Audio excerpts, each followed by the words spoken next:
สวัสดีครับผมชื่อเล็กมโนในวันนี้ผมจะพาท่านผู้ชมเนี่ยมาพูดถึงนาฬิกาอีกสักแบรนด์หนึ่งนะครับคือ Omega Speed Master นะครับก่อนหน้านี้เราก็พูดถึงนาฬิกาในหลายๆแบรนด์แต่ก็จะเน้นเป็นเรื่องของนาฬิกาแบรนด์ Rolex แหละทุกเรื่องที่เราทำเนี่ยเป็นของสะสมก็จะเต็มไปด้วยแบบแบรนด์ต่างๆมากมายก็จะค่อยๆทยอยมาพูดนะครับแต่วันนี้นะฮะผมจะไม่พลาดที่จะทำการเซอร์วิสสำหรับนาฬิกาของลูกค้าท่านหนึ่งนะครับก็ส่งนาฬิกามาให้ผมเนี่ยแบบอยู่ในสภาพที่แบบโคตรลุยเลยก็เรียกว่าลุยก็จนแบบตัวเรือนมันดูหมองไปหมดเลยฮะแต่ผมก็จะตั้งใจทำให้มันกลับมาเหมือนแบบใหม่กริบนะครับสำหรับนาฬิกาแล้วเนี่ยก็ขออนุญาตลูกค้าท่านหนึ่งนะครับที่เขาได้ส่งนาฬิกามาให้ผมเนี่ยแล้วก็บอกให้ผมเนี่ยช่วยดูมันหน่อยทั้งภายในและภายนอก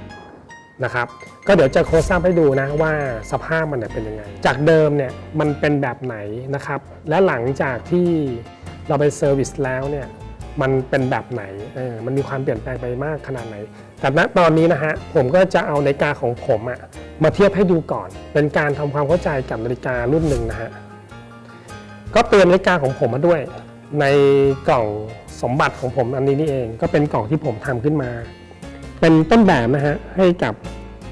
ลูกค้าของผมด้วยนะฮะที่ต้องการที่จะเก็บนาฬิกาแบบนาฬิกาที่รักโอเคลองดูกันนี้เลยเป็นใส่โอเมก้าไว้4เรือนนะฮะก็จะหยิบมาสักเรือนหนึ่งเป็นโอเมก้าสปีดมาสเตอร์เรือนนี้เป็น C Master นะเอาเรือนนี้ดีกว่าเดี๋ยวให้ดูกันชัดๆนะครับว่านาฬิกา1เรือนเนี่ยเป็นรุ่นเดียวกันทั้งหมดนะฮะแต่หน้าปัดเนี่ยไม่เหมือนกันเนื่องจากว่านาฬิการุ่นนี้นะเดี๋ยวผมจะอธิบายรายละเอียดของแบบเหตุผลที่เขาทำมานะนาฬิกาโอเมก้ารุ่นนี้ชื่อว่ารุ่น Speed Master นะครับก็มีมาแบบหลาย10 ปีแล้วนะฮะแต่ปัจจุบันรุ่นนี้ก็แบบหยุดผลิตไปแล้วนะครับมีขนาดตัวเรือน38มิลนะครับปัจจุบันเนี่ยนาฬิการุ่น Speed Master ที่เป็นออโตเมติกนะฮะสำหรับไซส์เขาเรียกว่าไซส์คือเป็นแมนไซส์นะ38เนี่ยมันขยายไปเป็น40มิลลิเมตรแล้วก็ขนาด42มิลลิเมตรเนี่ยก็ยังอยู่นะครับเพราะฉะนั้นนาฬิการุ่นนี้ฮะปัจจุบันเนี่ยก็ไม่มีแล้วถ้าเราไปซื้อรุ่นใหม่ในช็อปเนี่ยหน้าตามันเหมือนกันแต่ตัวเรือนจะกลายเป็น40มิลลิเมตรเพราะฉะนั้นมันจะมาพร้อมกับการพัฒนากลไกของเครื่องที่แบบเสถียรมากขึ้นนะครับก็คร่าวๆประมาณแบบนั้นทีนี้เดี๋ยวให้ดูดั้งเดิมว่านาฬิการุ่นนี้นะครับก็จะมีขอบที่เงานะจะเอานิ้วชี้ให้ดูขอบนอกเนี่ยนะฮะที่เงาแล้วก็แกะสลักด้วยมาตรวัดความเร็วของการจับเวลาส่วนวิธีการขัดตัวเรือนของเขาเนี่ยก็จะเห็นว่ามีเหลี่ยมสำหรับขาเรือนเนี่ยนะฮะถ้าโอเมก้ารุ่น Speed Master หรือ C Master เนี่ยเอกลักษณ์ของนาฬิการุ่นนี้ฮะ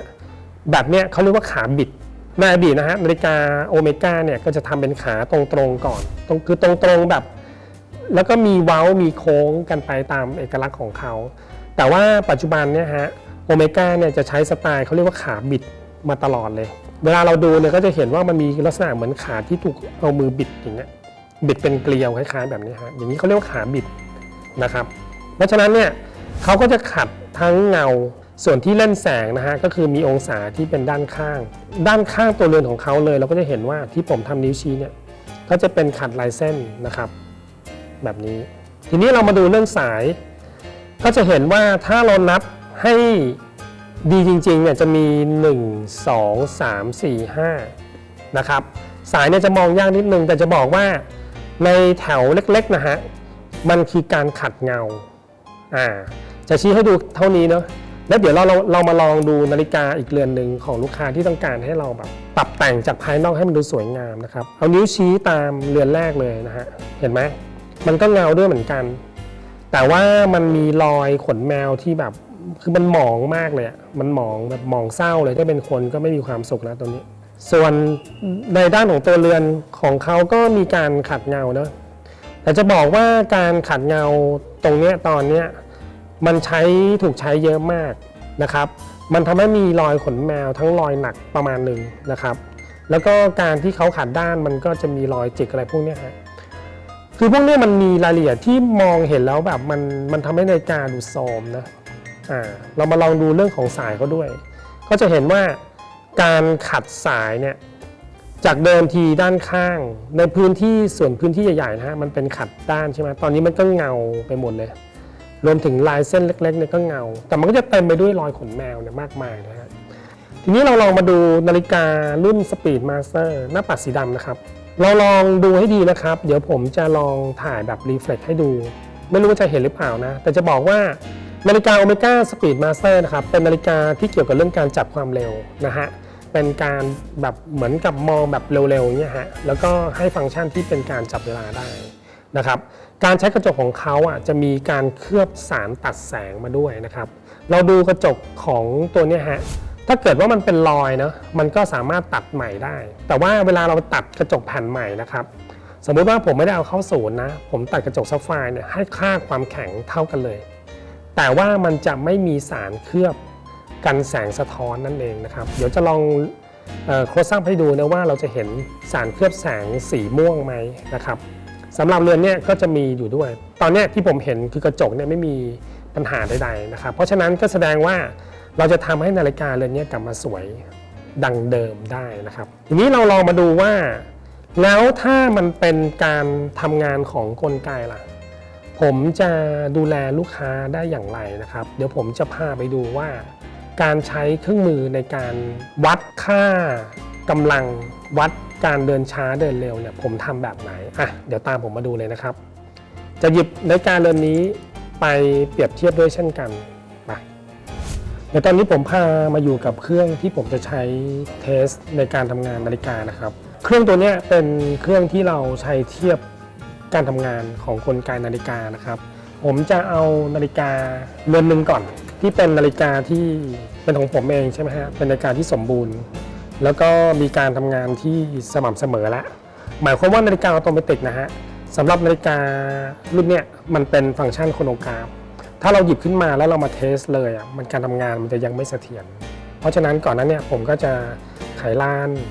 ให้มันเขย่าเดินโดยสม่ำเสมอก่อนเดี๋ยวจะลองเทียบนาฬิกาเรือนนี้ให้ดูก่อนนะครับว่าวิธีการทำงานมันเป็นยังไงเนาะก็จะต้องเอาเข้าเครื่องจับการฟังนั่นแหละแล้วก็เปิดให้ดูเดี๋ยวเราลองมาดูกันว่าเขาบอกอะไรบ้างนะครับจะเห็นว่าเส้นเนี่ยเป็นเส้นหลักที่เราดูเป็นเส้นกราฟใช่ไหมฮะการทำงานของนาฬิกาเรือนนี้ฮะมัน-0.04 second day ก็คือว่าใน1วันนะฮะนาฬิกาเรือนนี้เดินช้าคำว่า-0.03เนี่ยคือเดินช้าเป็นวินาทีเนอะต่อ1วันเพราะฉะนั้นเนี่ยมาตรฐานนาฬิกาโครโนมิเตอร์นะครับวันหนึ่งเนี่ยบวกลบคือเร็วก็ได้ช้าก็ได้ไม่เกินวันหนึ่ง10 วินาทีอย่างนี้เรารับได้นะครับสำหรับนาฬิกาที่มีมาตรฐานโครโนมิเตอร์แต่นาฬิกา Speed Master Date เรือนนี้เขาไม่ได้บอกว่าเป็นโครโนมิเตอร์นะเพราะฉะนั้นเนี่ยค่าความเที่ยงตรงของเขาเนี่ย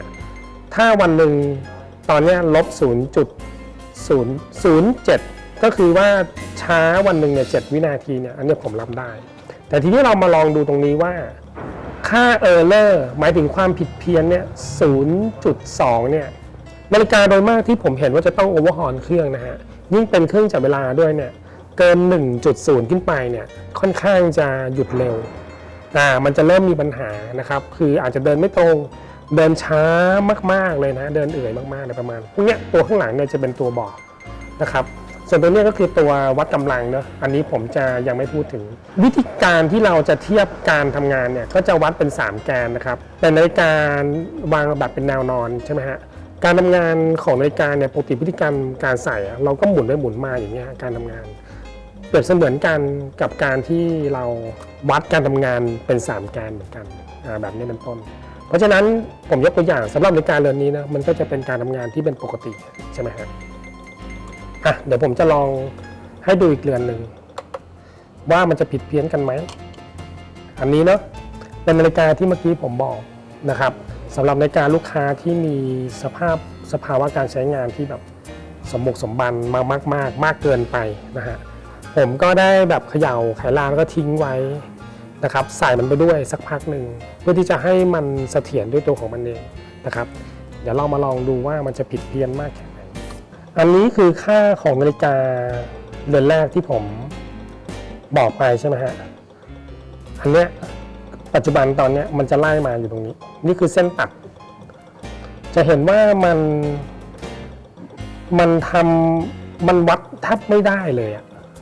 นะฮะลักษณะอย่างเงี้ยผมเรียกว่าเป็นสายฝนนะมันจะไม่เสถียรแบบสุดๆเลยแล้วก็มาดูค่าเออร์เลอร์ตรงนี้นะฮะมันสวิงเดี๋ยว1กว่าเดี๋ยว0กว่าเดี๋ยว1กว่าอะไรอย่างเงี้ยฮะเนี่ยแล้วก็กำลังตรงนี้ก็จะน้อยด้วยเหมือนกัน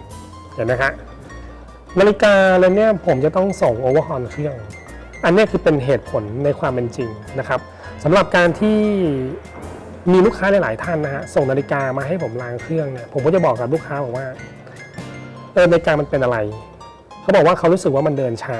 ทีนี้โดยปกติคนที่ไม่มีเครื่องตัวนี้ก็ใช้ความรู้สึกไงใช้ความรู้สึกคิดว่าน่าจะประมาณนี้ผมก็เลยจะต้องเอามาเข้าเครื่องเนี่ยเพื่อที่จะชี้ให้แบบ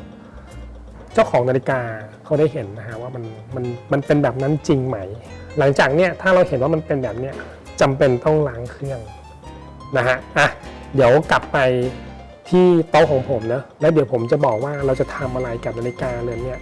วิธีการขั้นตอนเพื่อที่จะนำกลับมาใส่แบบให้มันมีสภาวะการใช้งานที่ใช้ได้จริงๆเหมือนกับตอนที่เราซื้อใหม่โอเคนะครับอันนี้เห็นคร่าวๆแล้วเนาะโอเคงั้นเราก็จะปิดกลับไปที่เดิมเมื่อกี้ผมพาท่านผู้ชมไปเทียบการทำงานของกลไกนะทีนี้เราลองมาดูว่าแล้วหลังจากนี้ล่ะผมจะทำนาฬิกาเรือนนี้ให้มันกลับสู่สภาวะเดิมที่ใช้งานได้ดีแล้วก็สวยงามดังเดิมเนี่ยขั้นตอนวิธีการทำงานผมจะทำแบบนี้นะครับก่อนอื่นเนี่ยผมจะต้องแยกช่างออกเป็น2ส่วนนะส่วนแรกที่เราจะต้องทำก็คือว่าการให้ช่างเนี่ยไปโอเวอร์ฮอลเครื่องโดยปกติแล้วเนี่ยนาฬิกาเราควรจะต้องส่งเข้าศูนย์นะสำหรับการเปิดฝาหลังทำสิ่งต่างๆที่ยุ่งเกี่ยวกับนาฬิกาเนี่ยเครื่องมือของช่างเนี่ยเป็นเรื่องที่สำคัญมากๆนะฮะเครื่องมือจะต้องมาตรฐานตามนะครับเพราะว่าจะทำให้นาฬิกาของเราเนี่ยมันไม่ช้ำยกตัวอย่างเช่นว่าสำหรับนาฬิการุ่นนี้นะครับก็เป็นนาฬิกาที่เป็น Speed Master มันจะไม่ใช่เป็นฝาเกลียวนะมันก็จะเป็นระบบฝาแบบเปิดล็อกป๊อกอย่างนี้ออกมานะครับเวลาเราเปิดออกมาเนี่ยเราจะแยกชิ้นส่วนออกมาเนี่ยถ้าทำได้โดยช่างที่เป็นมาตรฐานเนี่ยมันก็ถือว่ายอดเยี่ยมนะครับแต่ถ้าทำโดยช่างที่เหมือน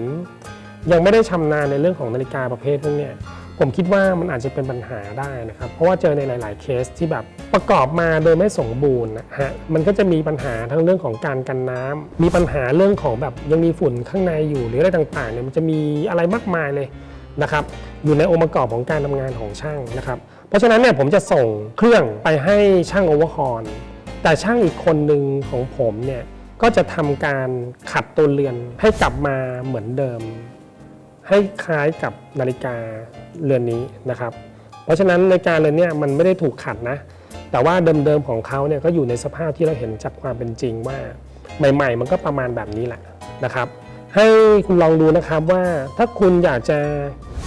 ได้รับการบริการนาฬิกาให้มันกลับเข้ามาอยู่ในสภาวะที่ใช้งานได้ดีไม่ว่าจะเป็นทั้งภายนอกนะครับแล้วก็ภายในกลไกของเครื่องนะครับให้คุณรู้ก่อนว่านาฬิกาของคุณเนี่ยมันมีปัญหาอะไรทำไมคุณถึงต้องทำนะครับภายนอกคุณทำให้สวยได้ไม่ได้มีปัญหาอะไรถ้านาฬิกาของคุณมีการเดินช้าเดินเร็วก็ให้ส่งช่างแต่ก่อนส่งช่างเนี่ยให้คุณรู้มาจริงๆว่านาฬิกาของคุณมันมีปัญหาเนอะเพราะฉะนั้นเนี่ยเดี๋ยวหลังจากเนี่ยผมก็จะมาถ่ายโคสอัพให้ดูอีกทีหนึ่งหลังจากที่ผมเอานาฬิกาเนี่ยไปทำมันเรียบร้อยแล้วนะครับสำหรับวิดีโอวันนี้นะครับถ้ามันมีประโยชน์นะครับขอให้คุณได้แชร์ให้กับคนที่คุณรักนะครับไม่ว่านาฬิกาที่คุณใช้เนี่ยมันจะถูกหรือจะแพงนะฮะก็ไม่ได้เกี่ยวกันถ้ามันเป็นกลไกการทำงานที่มันเวิร์กหรือไม่เวิร์กเนี่ยให้คุณรู้ว่าคุณจะต้องปฏิบัติกับนาฬิกาของคุณซึ่งเป็นของรักเนี่ยอย่างไรแล้วพบกันในตอนหน้านะครับขอบคุณครับ